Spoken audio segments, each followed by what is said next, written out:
Recién cuando repasábamos las tapas de los diarios, veíamos que, por ejemplo, El Cronista, uno de los diarios, pronosticaba para marzo una inflación de 4% y decíamos, si contamos enero, febrero y marzo, primer trimestre, cerca de un 12%, y si lo trasladamos al año, si esto no baja, vamos a estar hablando de una inflación cercana al 50%, nuevamente aumentos de nafta, aumentos en lo que son los servicios, aumentos fuertes en los alimentos en los primeros meses del año. Vamos a analizar esta situación, lo vamos a hacer con María Eva Bellini, ya ha venido aquí a Santa Fe Directo en otras oportunidades, del Centro Benjamín Oppenheim. ¿Cómo andás, Eva? Bien, bien. Gracias por venir. Bueno, si no desciende un poco el promedio, vamos a estar cerca del 50% nuevamente, ¿no? Exactamente, lo grave es... Más allá que los optimistas hablan de 30, ¿no? Sí, lo grave es que cuando se aprobó el presupuesto 2019 del año pasado, la planificación de todo el gasto nacional y provincial también y por ende también los presupuestos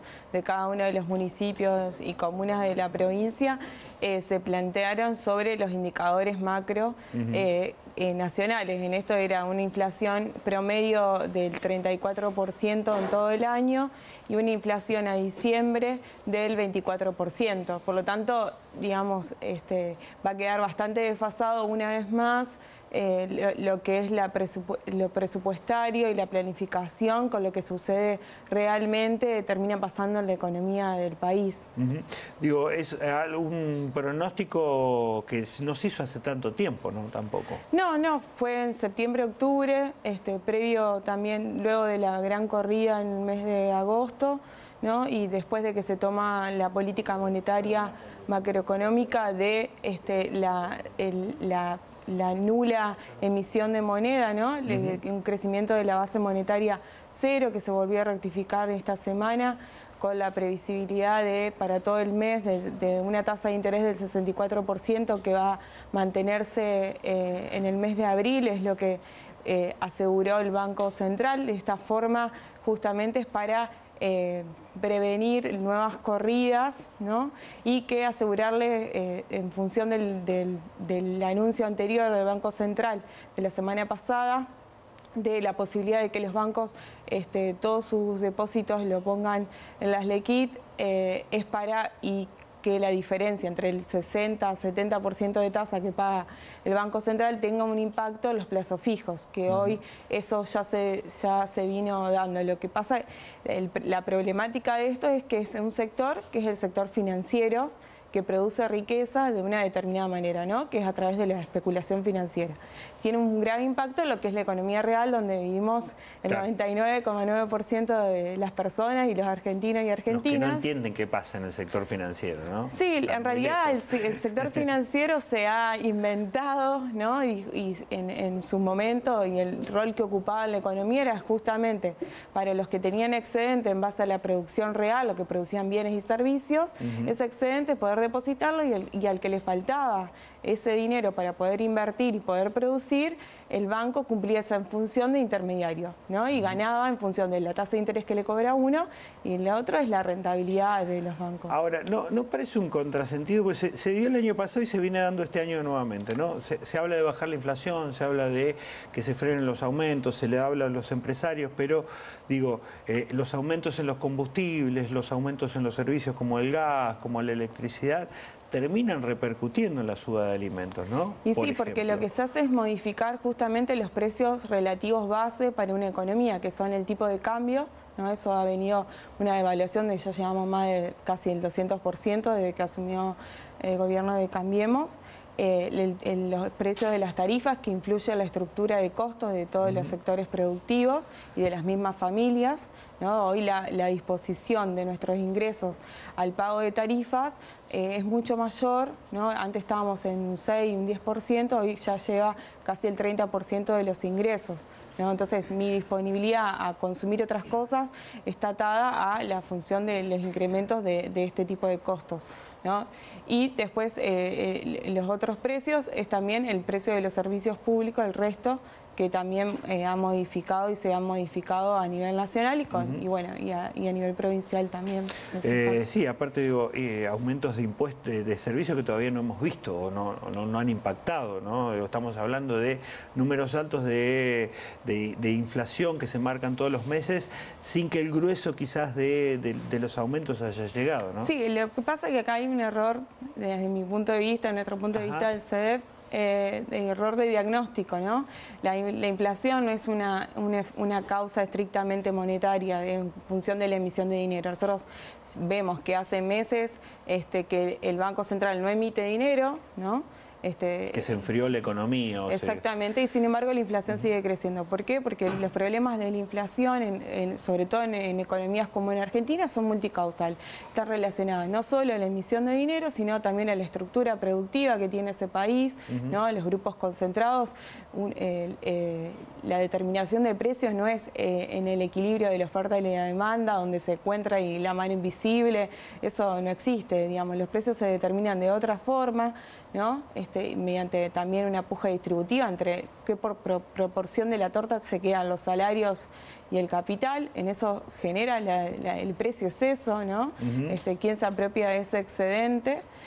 Por lo tanto, digamos, si no se mira desde otro lado de la problemática, bueno, vamos a seguir teniendo los mismos resultados. Sí, ¿no? Y en algunos sectores se habla inclusive hasta de un atraso, entonces como que se está corriendo siempre, se habla de falta de rentabilidad, se habla de aumentos de otros costos, digo, el sector de la producción, entonces que eso se termina trasladando tarde o temprano a la producción, al precio final de lo que vos comprás, ¿no? Sí, lo que estamos viendo es, por ejemplo, los indicadores que han salido desde el cerrado del 2018 y parte de este trimestre que todavía no terminó porque los datos se producen ex post, digamos, es que justamente tenemos un 50% de capacidad instalada no utilizada, ¿no? O estamos produciendo a media máquina. Después tenemos las caídas en el consumo. Ayer CAME dijo en el primer trimestre de este año el consumo cayó casi un 12%, donde el patentamiento de autos cayó un 50% en términos interanuales. Cerramos el 2018 con una pobreza del 32% a nivel nacional. Acá en el Gran Santa Fe se incrementó 8 puntos porcentuales, llegamos a más de 181.000 personas en situación de pobreza. Entonces, digamos, el panorama, si solo se sigue mirando una estabilidad en el sector especulativo sin prestar atención a la economía real, que es lo que vivimos, vuelvo a repetir, el 90% de las personas, es medio difícil que el modelo económico que se está proponiendo cierre con todas las personas adentro. Es un modelo económico el que se está proponiendo, digo, se ratifica todo el tiempo el rumbo, pero se está criticando mucho, digo, las acciones en sí concretas que, bueno, que están dando, por ejemplo, estos frutos, ¿no? Los que vemos ahora, y se habla de mantener este rumbo, pero paralelamente se habla, o por lo menos se ve una falta de confianza quizás en el gobierno. Anuncia cosas y después automáticamente vos tenés una reacción en los mercados que se dice que es por ahí respecto de lo que pasa en el mundo con distintas monedas, en los mercados emergentes. ¿Cuánto de propio y cuánto de lo que está pasando en el mundo es lo que nos afecta hoy? Bueno, la apertura comercial que se dio a partir del 2016, ese abrirnos sin ningún tipo de protección al resto del mundo, tiene estas consecuencias, ¿no? Donde el mercado se retira como regulador del sistema cambiario, del sistema del comercio internacional, tiene estas consecuencias. Cualquier movida en el resto del mundo impacta mucho más fuerte de lo que podría haber impactado en otro momento. Recordemos que el país vivió la gran crisis internacional de la historia reciente en el 2008 y 2019, y el Estado salió a respaldar al sector productivo, entonces el impacto fue mucho menor, pero bueno, había un engranaje de protección al sector productivo mucho mayor. Hoy eso no existe porque el Estado se para desde otro lugar, ¿no? Sigue interviniendo, pero parándose de otro lugar.